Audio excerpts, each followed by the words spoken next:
Shalom, selamat pagi saudara-saudara sekalian. Hari ini adalah renungan terakhir di tahun 2022, Sabtu 31 Desember 2022. Saudara-saudara, sebelum kita masuk dalam renungan, mari kita berdoa. Terima kasih Bapa untuk perjalanan hidup kami. Terima kasih untuk hari-hari hidup kami. Terima kasih untuk pemeliharaan Tuhan bagi kami. Terima kasih untuk penjagaan, penyertaan, keselamatan, dan kehendak-Mu yang mulia, yang senantiasa menuntun kami, memperbaiki kami, mengarahkan kami ke jalan yang Kau kehendaki. Mari Tuhan, urapi kami dengan kuasa-Mu, ketika kami boleh membaca firman-Mu yang berisi maksud-Mu itu.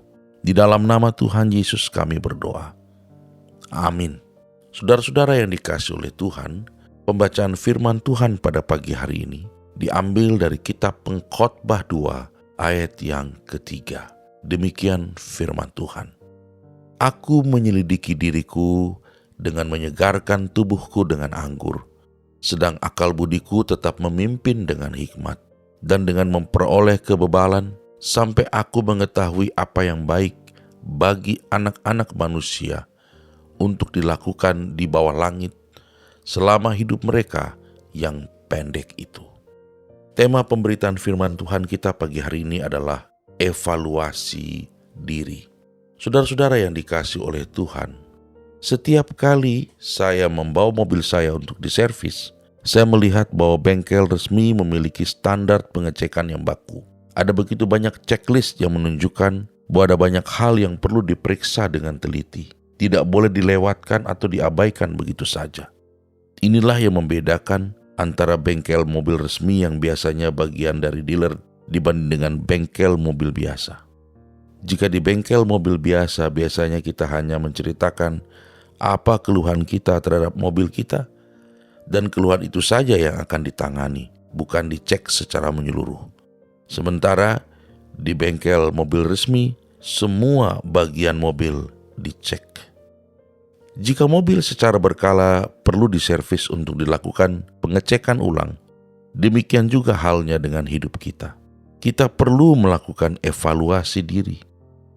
Akhir tahun seperti hari ini adalah kesempatan yang terbaik untuk melakukan evaluasi diri, untuk melihat apakah kita sudah berjalan seperti rencana atau resolusi yang kita buat di awal tahun.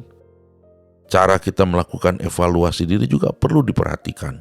Harus benar-benar objektif, bukan menurut apa yang kita suka, supaya terlihat keadaan kita yang sebenar-benarnya. Jika memang ada hal yang masih kurang, segeralah kita memperbaikinya. Dalam istilah perbengkelan, jangan menunggu rusak dan mogok dulu, baru mobil diperbaiki. Sebelum itu terjadi, kita harus segera mengantisipasinya. Seperti kata pengkhotbah melakukan apa yang disebut dengan menyelidiki diri, mulai dari langkah-langkah dan cara-caranya yang kelihatan masih banyak salah, sampai pada akhirnya dia memperoleh hikmat dan mengetahui apa yang baik buat dirinya.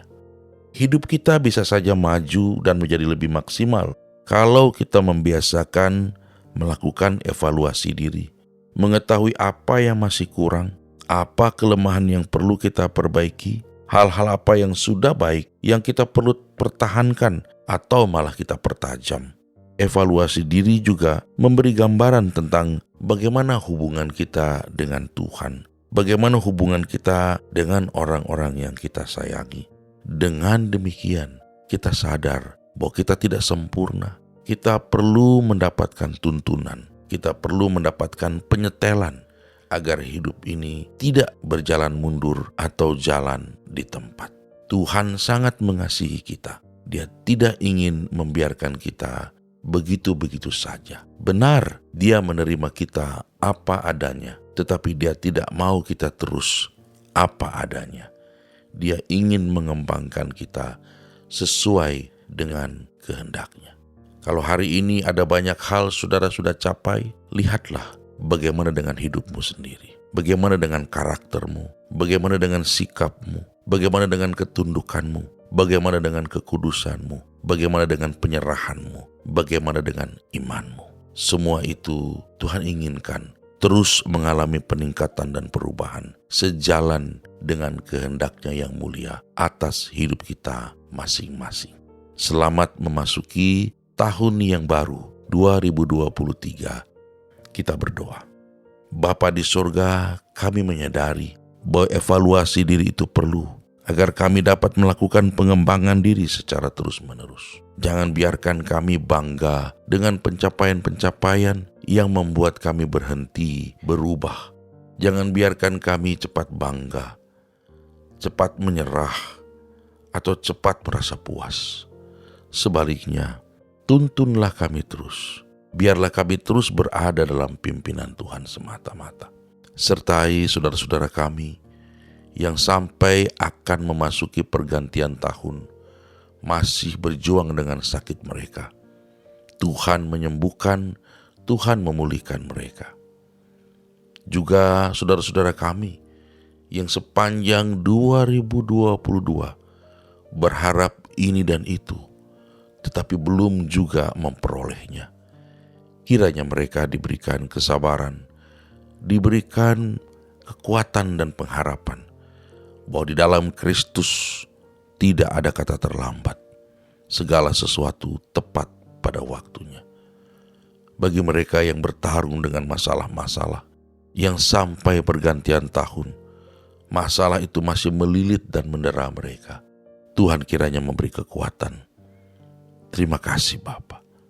Sertai kami memasuki tahun yang baru 2023 dalam kasih dan rahmat-Mu. Di dalam nama Tuhan Yesus kami berdoa. Amin. Selamat memasuki tahun yang baru 2023 dalam kuasa Tuhan. Shalom.